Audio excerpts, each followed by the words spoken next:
The Two Farmers and the Monk. Part 1, The Village of Sukhavan. In the serene village of Sukhavan, nestled amidst verdant hills and meandering streams, lived two farmers, Harish and Raghav. Though neighbors, their dispositions were as contrasting as the sun and the moon. Harish was a man of contentment. He tilled his land with dedication, grateful for whatever yield the earth provided.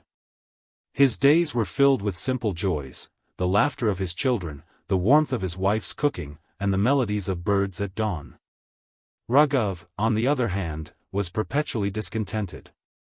Despite owning a larger tract of land and possessing more wealth than most in the village, he constantly yearned for more.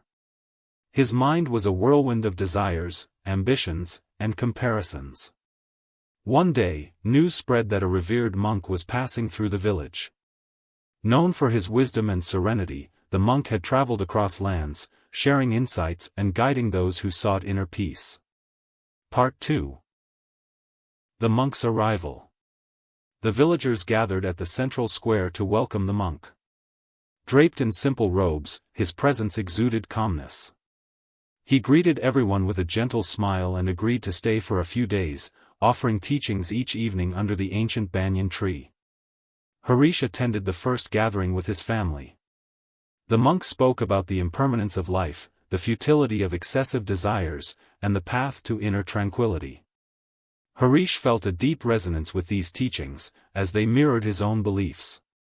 Raghav, skeptical yet curious, decided to attend the next session. He listened as the monk narrated a parable. A farmer had a horse that ran away. His neighbors lamented his misfortune. The farmer simply said, "Maybe." Days later, the horse returned with 3 wild horses. The neighbors rejoiced at his luck. Again, he said, "Maybe." His son tried to ride one of the wild horses, fell, and broke his leg. The neighbors expressed sorrow. The farmer replied, "Maybe."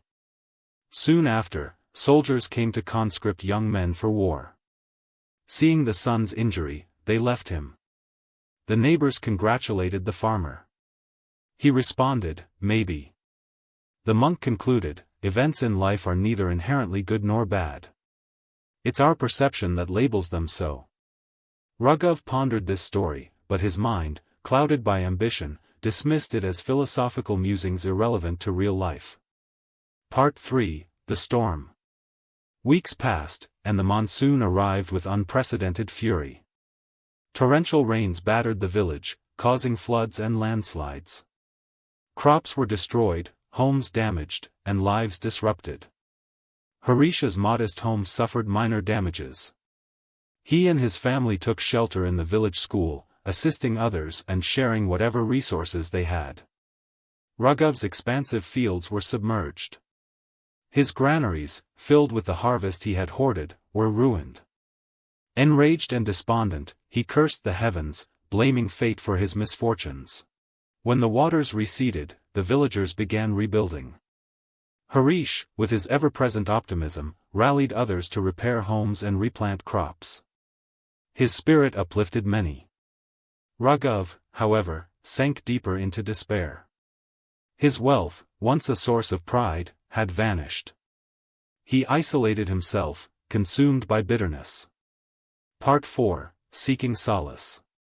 One evening, as the monk prepared to depart, Raghav approached him.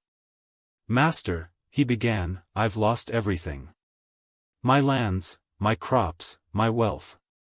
Why has fate been so cruel to me?" The monk looked at him compassionately. "When the storm came, did it choose whom to harm?"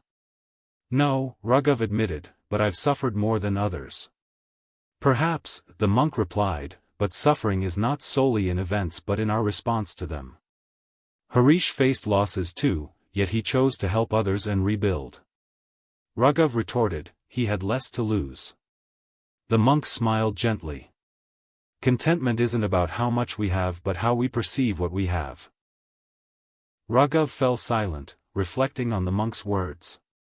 Part 5, Transformation. In the days that followed, Raghav began to change. He joined the communal efforts to restore the village, working alongside Harish and others.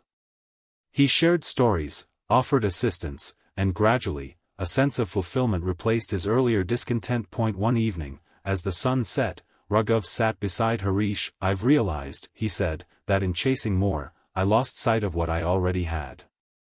Harish nodded. "True wealth lies in gratitude and community.